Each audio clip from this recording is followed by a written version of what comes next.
Il-5 ta' Frar, tifkira obbligatorja ta' Santa Agata, Verġni u Martri.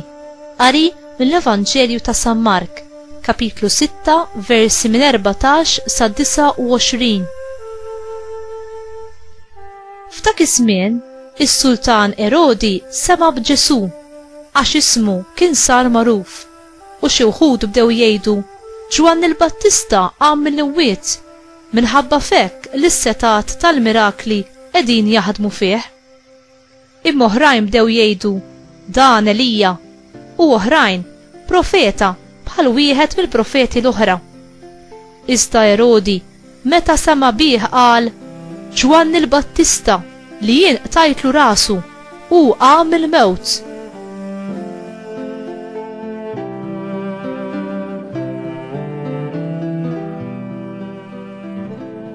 Għax kien Erodi stess li bat jarresta lil Ġwanni u qaflu fil-ħabs minħabba Erodja mart ħuħ Filippu billi kien issewwiġa hu, għax Ġwanni lil Erodi kien jgħidlu ma tistax iżomma int il-mara ta' ħuk. Għalhekk Erodja saret tobodu u kienet trid toqtlu, imma ma kienx tista' għax Erodi li kien jaf x'raġel tajjeb u qaddis kien Ġwanni kien jibża minnu u kien iħarsu mill-lawġ u kien iħobb joqgħod jisimgħu, qatt li kien jibqa' mħasseb ħafna wara li jisimgħu.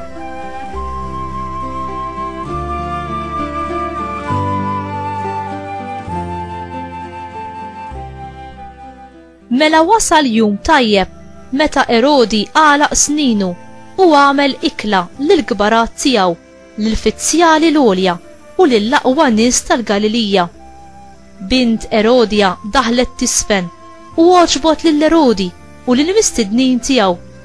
Is-Sultan qal lit-tfajla itlobni kull ma trid u jien natik kull ma titlobni, u qalilha u ħalfilha titlobni x'titlobni kollox natik, imqar nofs is-saltna tiegħi.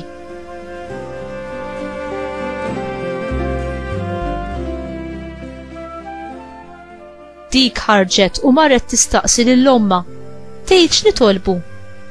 Ras Ġwanni l-Battista wiġbita dik. Malajr reġgħet daħlet taġġel quddiem is-Sultan, talbitu qaltlu irridek ista stess tatini ras Ġwanni l-Battista fuq platt. Tnikket għall-aħħar is-Sultan, iżda minħabba l-ġurament u l-mistednin ma rridx jerġa' lura mill-kelma li ta'. Malajr is-Sultan bat soldat minn ta' madwaru u ordnalu li jġibulu rasu. Dak mar u qatalu rasu fil-ħabs. Imbagħad ġiba fuq platt u talet tfajla, u tfajla marret tagħta lill-omma. Meta d-dixxipli tiegħu semgħu b'dan, ħadu l-ġisem tiegħu u difnuh ġo qabar.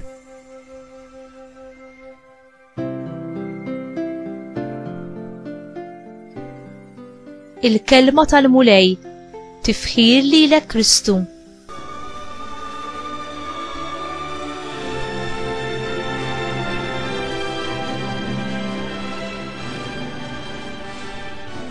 X'ħeġġeġ il-kuraġġ u d-żelu tal-martri.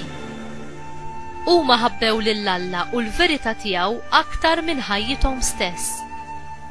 Biex wieħed jagħti xhieda għall-verità, mod speċjali dik tal-Vanġelu, ħafna drabi irid iħallas prezz soli. Ejja nieħdu l-profeti. Kollha sofrew abbużi u ħafna minnhom ġew maqtula. Erodi, minkejja li donnu ma kienx ċert għandux joqtol lil Ġwanni jew le, kien bniedem li kellu l-kuxjenza tniġżu. Meta sema bil-fama ta' Ġesu, hu issopona li Ġwanni l-Battista li hu kien qatalu rasu kien reġa' qam mill-imwiet.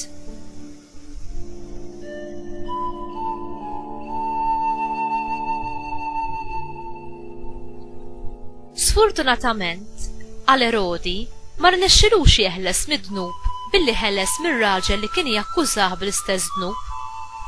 Erodi kien raġel dajjef u kien jieħu deċiżjonijiet qawwija fuq affarijiet ħżiena meta fl-istess waqt kien jaf x'inhu tajjeb. Din it-tip ta' attitudni kienet turi djufija u kemm kien beżżieħ. Inti lest li tixed għal Ġesu u għal verità u s-sewwa tiegħu minkejja li dan ifisser jew oppożizzjoni minn dawk ta' madwarek jew li jkollok tħalli xi dnub għażiż għalik u titgħallem tgħix mingħajru? Kemm il-darba l-mulej ġibidlek l-attenzjoni fuq id-dnub tiegħek permezz tal-profeti li hemm fostok illum u inti forsi ħassejt il-kuxjenza tnigżek imma ma milt xejn dwarha. Għasfur marbut b'ħabel jew b'ħajta xorta waħda mhux ħieles biex itir. Bl-istess mod, jekk wieħed jibqa' jgħix fid-dnub bla ma jfittex li jinħal minnu, dan id-dnub kbir jew żgħir ser jibqa' jżommu l-sir.